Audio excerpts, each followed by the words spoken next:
Today we're going to be looking at the equations for simple harmonic motion. You need to be able to use these equations, but in order to use them you kind of need to understand where they come from, so I'm going to show you some simple derivations about where they come from so you know the appropriate place to use them. But to start, we need to look at some very basic parts that I've already introduced in circular motion, but it's worth reintroducing here. We should know that simple harmonic motion produces a wave-like motion when it's graphed. And so if we look in more detail at the parts of a wave, we should know that the maximum displacement of a wave from the equilibrium position in this situation is called the amplitude. And the time taken for one complete waveform is called the period. And of course the frequency is the reciprocal of that. The frequency is the number of complete waves per second, or in this case oscillations per second, and that's measured in hertz. So you can calculate frequency from 1 over t. If we connect it into circular motion, and the work that we've done on that before, we know that the angular velocity is calculated by 2 pi over t. Or, because t is 1 over f, 2 pi f. So we have two ways that we can find the angular velocity. And I'll put a link to my video on angular velocity showing you exactly how we came up with those equations here. In the videos on circular motion, we established that the velocity of an object undergoing circular motion is given by r omega, and that the acceleration is r omega squared. And again, I have two videos, one on angular velocity and one on centripetal acceleration, that I will put links to. You'll see them appearing at the top, and you can have a look at exactly where those equations come from if you don't know already. The reason that I put these in here is that circular motion and simple harmonic motion are very much linked. And we can use a diagram like this to show where the link is. So for simple harmonic motion, the object moves along the diameter of a circle, like this. So if you imagine our object P up here, as it moves around, if you were to turn this circle so that it's horizontal to you, the object would appear to move over and back along its diameter.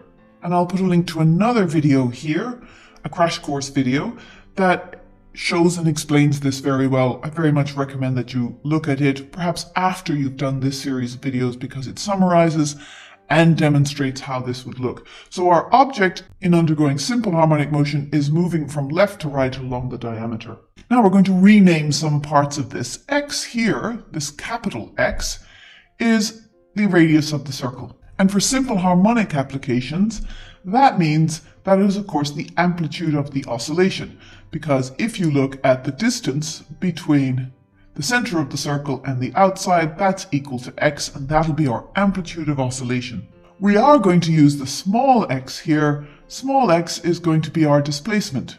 And with simple harmonic motion, small x is the displacement at time t, because obviously small x is not going to be equal to the amplitude of the oscillation at all times because it moves over and back. So where our displacement is at a maximum, small x will equal a, but at any other time, small x will be some other number. And we would like to be able to find out what that small x is at any time during the oscillation. So let's start at finding out exactly what our displacement is here. As in the diagram, that's where the point is. We know that the point is not at the maximum of our oscillation. We'd like to know what is the value of small x at this time. And you can see that the diagram has been constructed with an angle. The angle theta of the radius of the circle to small x. And we can say that the cos of theta is x over our radius of the circle, which we've now renamed as a. That of course means that x is going to be a cos theta. But we also know that theta is our angular displacement. And we know that displacement is equal to speed times time. And in this case, because it's angular displacement, it's going to be angular speed times time. So we're going to replace our theta up here with this expression, giving us the displacement at any time is a cos omega t. Now, do be careful, because of course it's the cos of those two multiplied together. It's not the cos of omega times t. It's the cos of omega t. That's the first expression that you need to know. You need to be able to use it as given to you in the databook. Now we can find the displacement of our oscillator at any time during its oscillation. We move on to velocity. How do we find the velocity of the oscillator at any time? We know some things about the velocity already from the previous video on simple harmonic graphs. But that is, we know that its velocity will be 0 at the maximum displacements, and our maximum velocity occurs in here in the center. We also know that the velocity of the object that moves around in the circle is r omega. And we are replacing our r's here with amplitude. And that will give us the maximum velocity of the object, because obviously it changes as it passes from the maximum displacements through the center and to the outside. So our maximum velocity is going to be as it moves through the center, and you can see they've labeled a Vmax for us up here. Vmax will be when P is exactly above the central point. So we write our Vmax as A omega, and now we use this upper triangle up here to find out what our V would be at any particular point. And you can see that the V arrow will be going left and right. So we're changing our Vmax, which is tangential to the circle, into a V at any point along its diameter. Using the theta inside this small triangle, which is the same obviously as the theta at the center of the circle, we can say that sine theta is equal to V over Vmax. That of course means that V is equal to Vmax sine theta. We have an expression for Vmax, so we know it's A omega sine theta, and again, theta is our angular displacement, so we're just going to replace that theta with omega t, and we end up with the equation A omega sine omega t.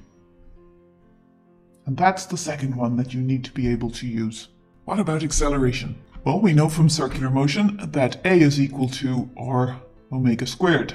And again, we're just going to translate this into simple harmonic motion and say this is our A max at this point, because obviously, again, our acceleration is going to change.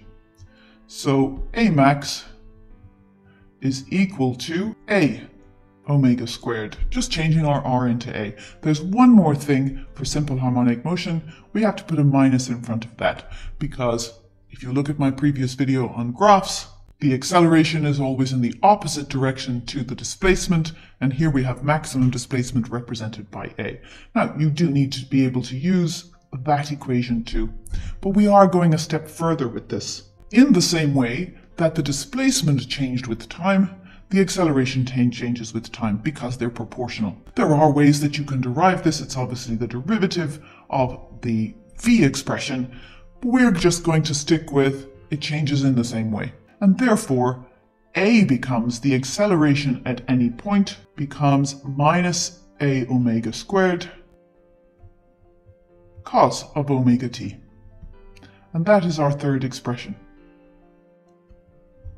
Now remember, if you want to find the maxima, those are very easy, the maximum velocity or the maximum acceleration. These expressions here are for finding the acceleration, the velocity, or the displacement at any particular time equal to t. So you figure out what your t is and then put them into these expressions. The other thing you should be very careful of is make sure that your calculator is in radians when you are doing these calculations, because we're talking about angular velocity and the angles are given in radians. You need to make sure that you have that and to change it back afterwards. There are a couple of other equations you need to be able to use with simple harmonic motion, and that is for the mechanical oscillators, the pendulum and the mass spring system. Let's look first at the pendulum. There are some things that we know about this. We know that the pendulum will have tension in that string, and of course that some of the weight of the pendulum will be balancing that tension. And if we look at where theta is, we should be able to figure out that that will be mg cos theta. The rest of the weight is what's causing it to oscillate back and forth.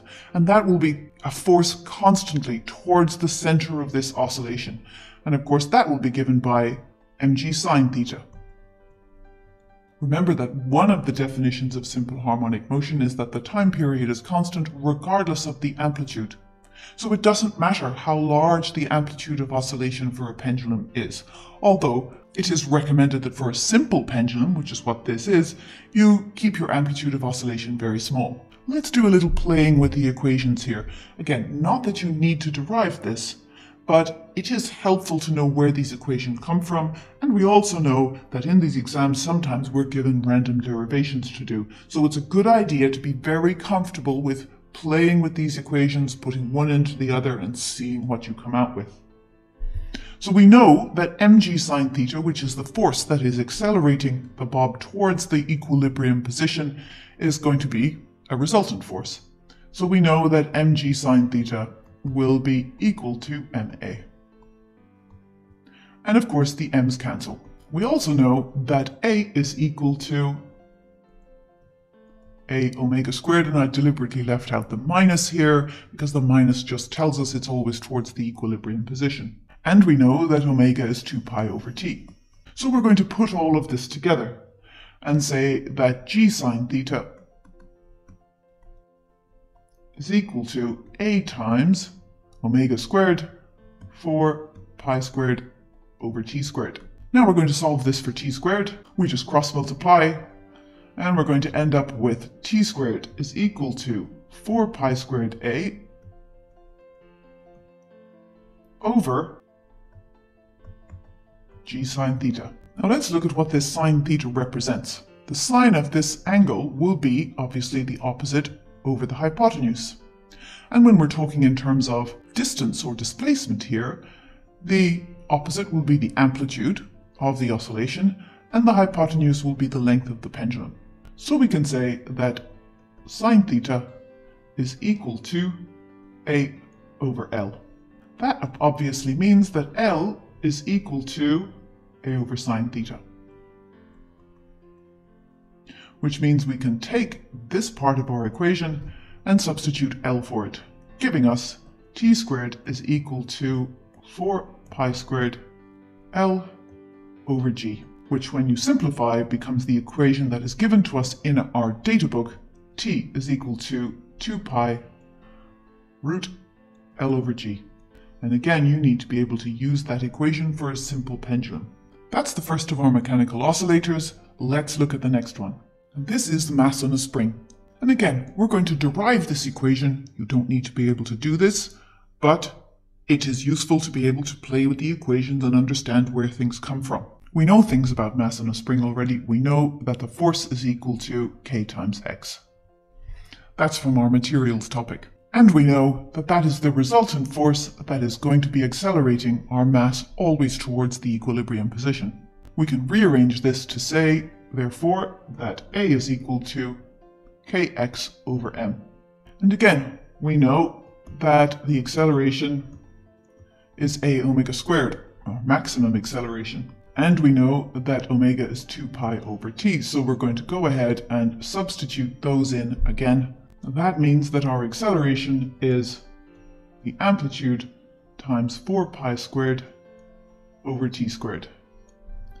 And we're going to take that expression here and put it in there, giving us a 4 pi squared over t squared is equal to kx over m. A little bit of cross multiplication. T squared kx is equal to a m 4 pi squared. And again, we want to get t squared by itself. So we just divide across 4 pi squared m times a over kx. Now we did use our expression here for maximum acceleration. And we know at maximum acceleration, x, our displacement, is going to be equal to the amplitude. Which means that those two expressions will cancel out, and leaving us with the equation that you need to be able to use and that is on the data book. T is equal to 2 pi the square root of m over k. Now, for both of these equations, there are a number of ways of deriving it depending on your starting point. So like I said before, it's important that you're able to play with equations that are given in the exam or on the data book, insert one into the other, and make sure that you just track them all the way down along to come out with an equation that is useful.